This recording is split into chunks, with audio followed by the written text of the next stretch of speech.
Oi gente, tudo bem? Nesse encontro de hoje, vamos conhecer um pouco mais sobre bem-estar animal.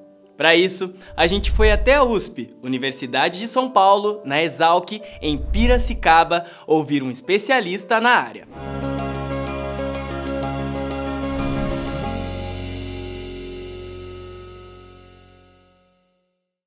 Seja na pecuária, na criação de caprinos ou na criação de aves, enfim, em qualquer área da produção animal, precisamos sempre olhar com carinho e cuidado o bem-estar dos animais.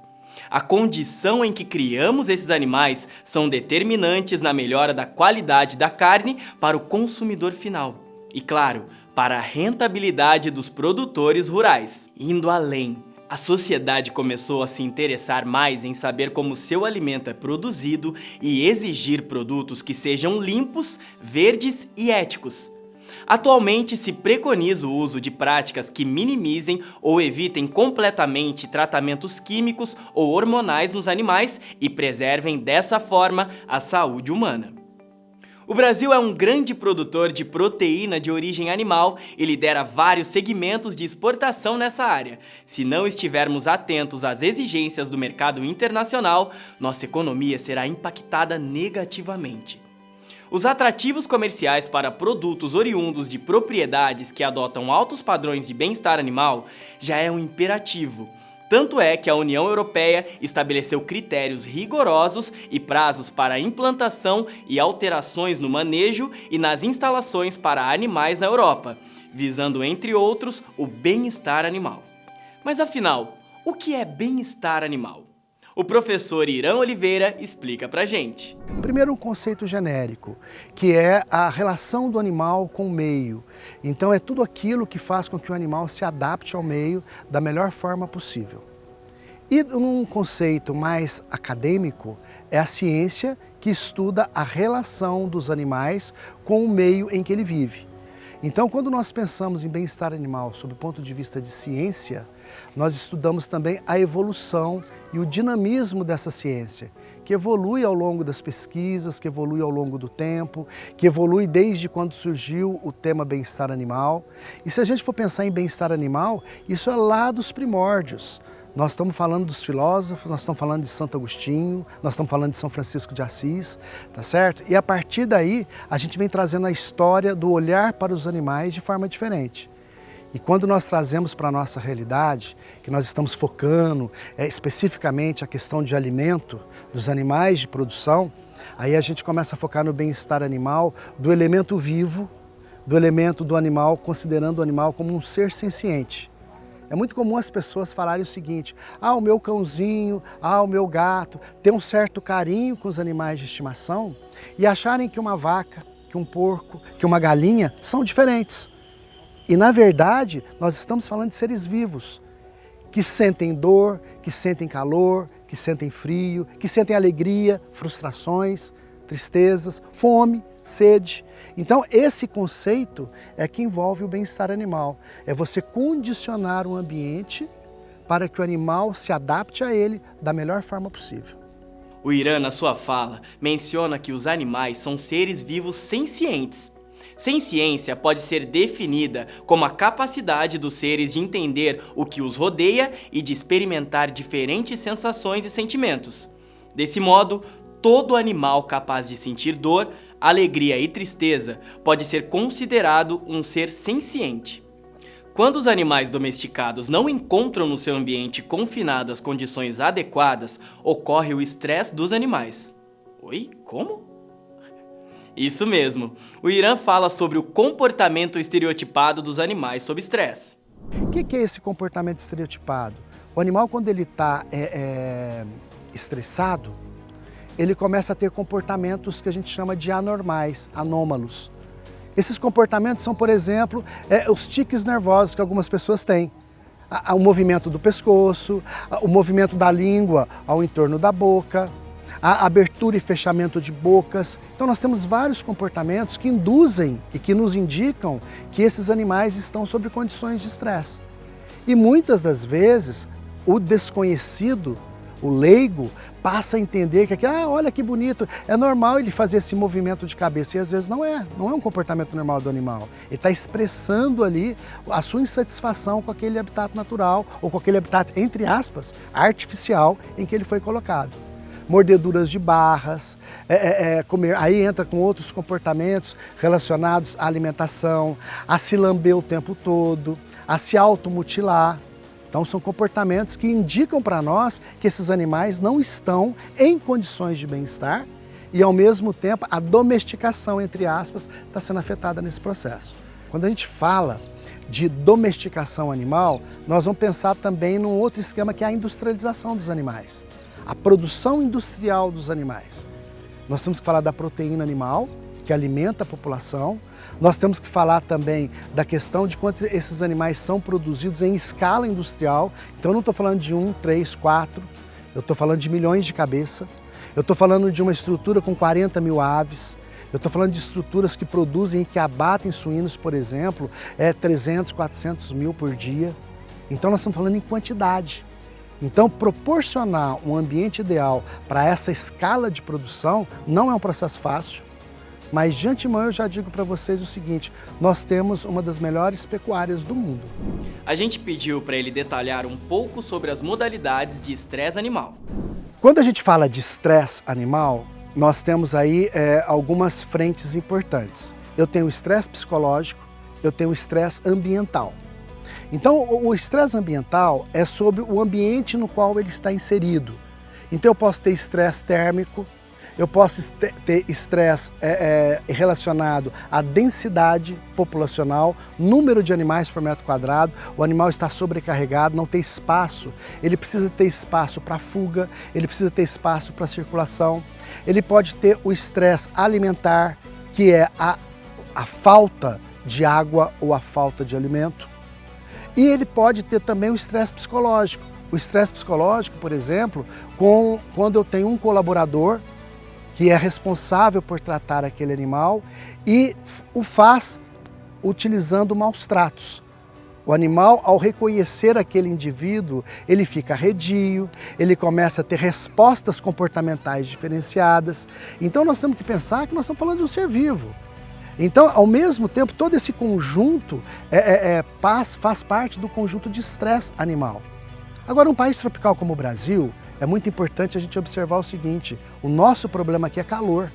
Então, a grande maioria dos animais sofrem pelo calor. Então, nós precisamos trabalhar o que a gente chama de ambiência animal, ou conforto térmico animal.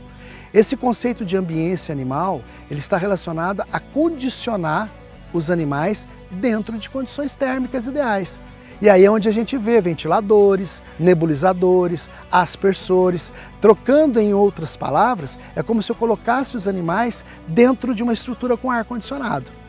Quando nós estamos dentro do escritório, um ar-condicionado, por que não uma vaca, um porco, uma galinha não está dentro de uma condição ambiental ideal? E a gente sabe muito bem o quanto isso influencia na nossa produtividade. Pedimos para o Irã nos dar exemplos da implantação de um programa de bem-estar animal numa propriedade rural. Ele deu exemplos bem concretos. Então, a implantação de um programa de bem-estar na propriedade, ele deve se basear em planejamento. E esse planejamento é baseado em investimentos a curto, a médio e longo prazo. A curto prazo, por exemplo, e o que eu chamo até de controle mais natural, um exemplo típico é o sombreamento natural, nas pastagens, nas áreas de pastagem, e não só em bovinos de leite, mas sombreamento de telhados nos aviários, nas pocilgas, cobertura vegetal no entorno das granjas, porque isso, além de proporcionar a barreira para a radiação solar direta, melhora a evapotranspiração do meio. E essa evapotranspiração melhora a umidade relativa. Então, eu estou associando temperatura e umidade relativa através da melhoria do sombreamento natural, com árvores. Ou o sombreamento artificial, também muito utilizado nos confinamentos. Além disso, nós temos considerando, vou pensar assim, em bovinos, suínos e aves, o uso de ventiladores dentro das instalações ou no entorno das instalações. A ventilação, ela não reduz temperatura, mas ela promove a mudança da sensação térmica. E essa mudança da sensação térmica nos dá aquele indício de frescor, satisfação em relação ao calor. Então a ventilação é uma. Um outro aspecto é o uso de nebulização. A nebulização são vapor d'água que é eliminado no meio, que é lançado no meio, e que para evaporar esse vapor d'água, nós reduzimos a temperatura, porque rouba calor do ar. Então isso provoca aí basicamente a redução da temperatura. Então nós temos aí esses princípios, mas existem outros. Por exemplo, isolamento de telhado, pinturas de telhado de branco. Só o fato de pintar o telhado de branco, eu estou reduzindo a carga térmica de radiação, eu reduzo o calor que entra para dentro da instalação e, consequentemente, eu melhoro as condições térmicas internas. Isolamento de caixa d'água. Ninguém gosta de beber água morna, animal também não. Então eu faço o isolamento da caixa d'água através de pinturas térmicas, eu tenho uma temperatura no bebedouro, eu só chamar atenção para vocês, temperaturas acima de 24 graus Celsius, os animais consideram como água morna. Então é importante a gente ter o controle da temperatura. São pequenas medidas. Então tudo isso o produtor pode estar realizando de forma que ele vai melhorar a sua instalação, melhorar as condições de bem-estar animal e ao mesmo tempo com investimentos menores. O Irã afirmou em uma de suas falas que a nossa pecuária é uma das melhores do mundo, porque o Brasil exporta para inúmeros países e nos últimos anos os produtores brasileiros têm se preocupado muito com a questão do bem-estar animal.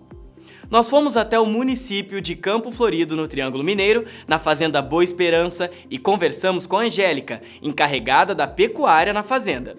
Na fazenda, os coxos no confinamento, onde os animais se alimentam, foram cobertos, fazendo uso do sombreamento artificial.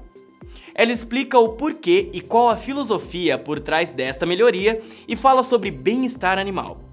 Ela mostra que produtividade, lucratividade e bem-estar animal devem caminhar juntos.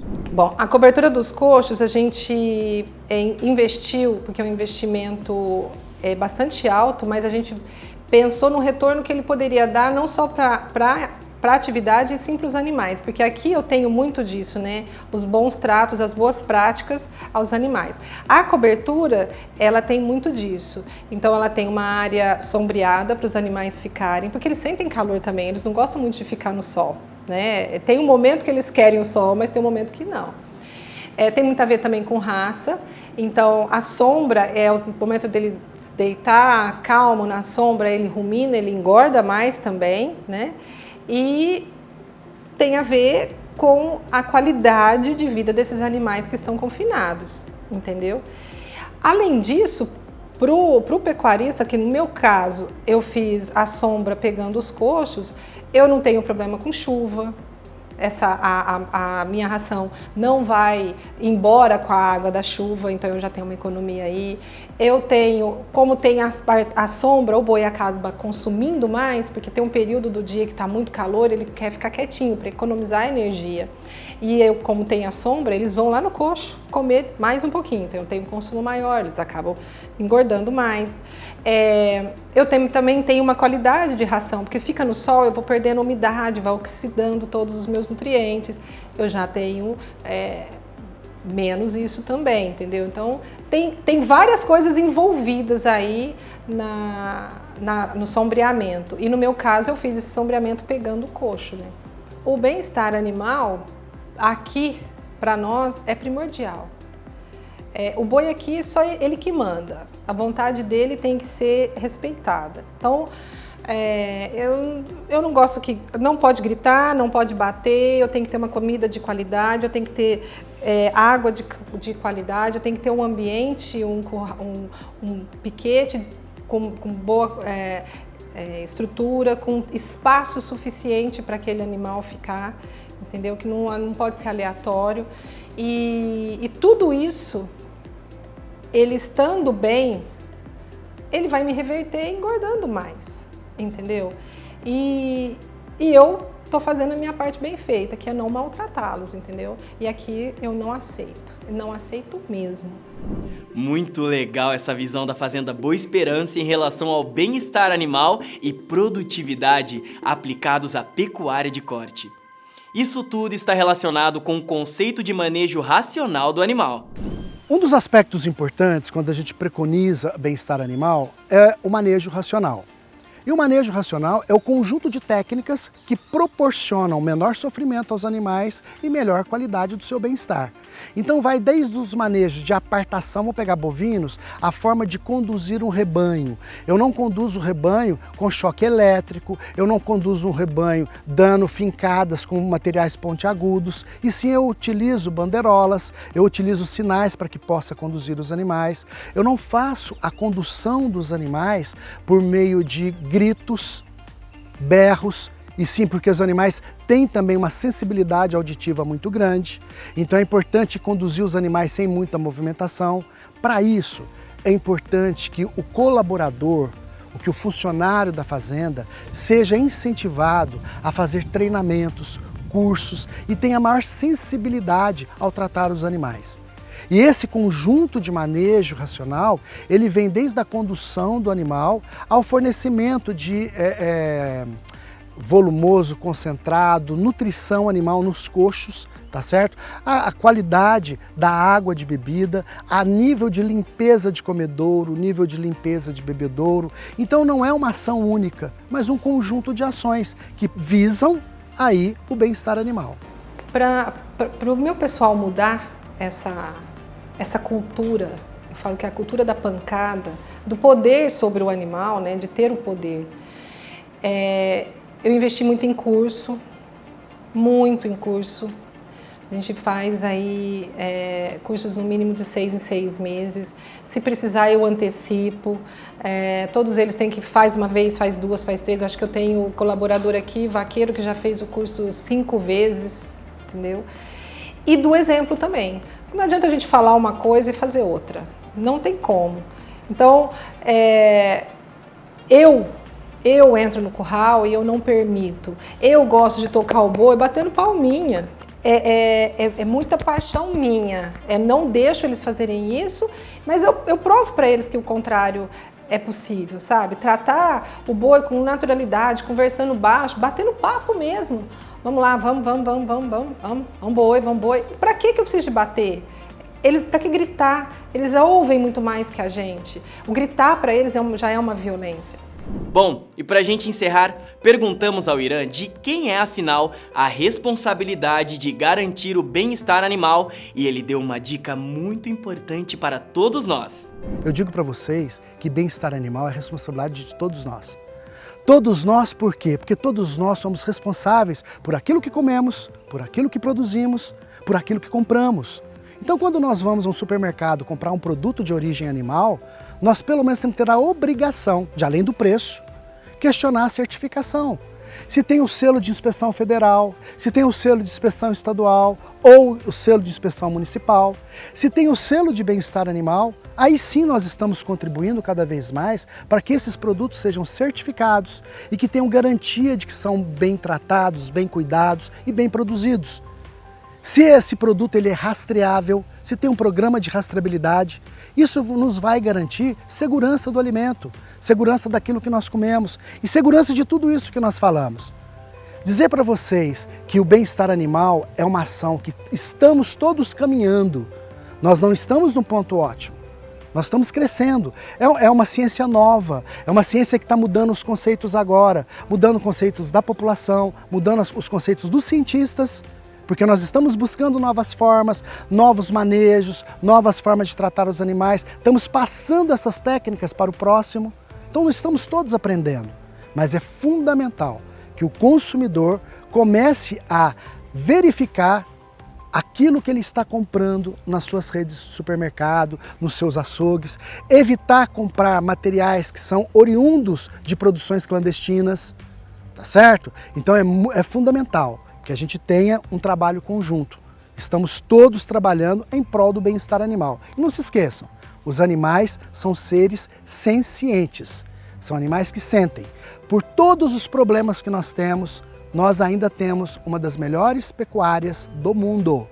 E eu estou falando de produção de bovinos, produção de leite, produção de aves e produção de suínos. Por quê? Porque nós temos escala de produção. Nós não produzimos 1, 100, 200, nós produzimos milhões. Por quê? Porque nós exportamos. E porque pelo fato de nós exportarmos, nós também somos cobrados por isso. Então não se exporta qualquer coisa. O nosso cliente lá fora também exige novas técnicas, exigem cuidados. Então por isso nós temos que produzir com qualidade. Bom, gente, esse tema foi um dos mais interessantes que eu vi no agro. Espero que você tenha aprendido tanto quanto eu. Fiquem ligados aí. A gente se vê. Até a próxima!